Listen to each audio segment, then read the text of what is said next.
వారణాసిలో రుద్రగా సందడి చేయబోతున్నాడు మహేష్ బాబు. ఇక ఈ సినిమాలో ఎమోషనల్ ప్లాప్ బ్యాక్ కూడా చూపించబోతున్నాడట రాజమౌళి. అందులో మహేష్ చిన్ననాటి రుద్ర క్యారెక్టర్ కోసం ఎవరిని తీసుకున్నాడో తెలుసా?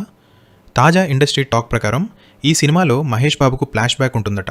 అందులో మహేష్ బాబు చిన్ననాటి పాత్రను చూపించబోతున్నట్టు సమాచారం. ఇక చిన్న రుద్ర పాత్ర కోసం ఆయన మేనల్లుడు, సూపర్ స్టార్ కృష్ణ గారి మనవడు సుధీర్ బాబు కుమారుడు దర్శన్ను తీసుకున్నట్టు టాలీవుడ్ సర్కిల్స్లో చర్చ నడుస్తోంది. ఈ విషయాన్ని మూవీ టీం అఫీషియల్గా అనౌన్స్ చేయకపోయినా సోషల్ మీడియాలో మాత్రం ఈ వార్త తెగ వైరల్ అవుతోంది. ఇండస్ట్రీ టాక్ ప్రకారం ఈ పాత్రకు సంబంధించిన కొన్ని కీలక సన్నివేశాలను ఇప్పటికే రామోజీ ఫిలిం సిటీలో చిత్రీకరిస్తున్నారని తెలుస్తోంది. రాజమౌళి సినిమాల్లో ఫ్లాష్ బ్యాక్ ఎపిసోడ్స్కి చాలా ఇంపార్టెన్స్ ఉంటుంది. బాహుబలిలో చిన్నప్పటి మహేంద్ర బాహుబలి పాత్రను ఎంతో ఎమోషనల్గా, పవర్ఫుల్గా చూపించిన జక్కన్న. ఈసారి వారణాసిలో అంతకు మించి Mahesh Babu flash back ఎపిసోడ్ను plan చేశారట.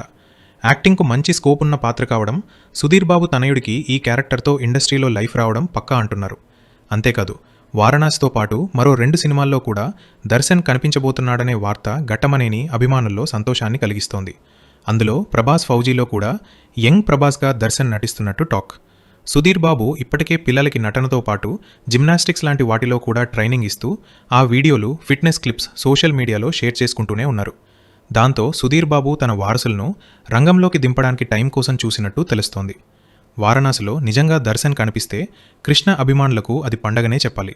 ప్రస్తుతం రామోజీ ఫిలిం సిటీలో వారణాసి షూటింగ్ కొనసాగుతోంది. ఈ షెడ్యూల్ పూర్తయిన తర్వాత దర్శన్ పాత్రపై లేదా చిన్నప్పటి మహేష్ బాబు ఎపిసోడ్స్పై అధికారిక ప్రకటన వచ్చే అవకాశం ఉందని తెలుస్తోంది.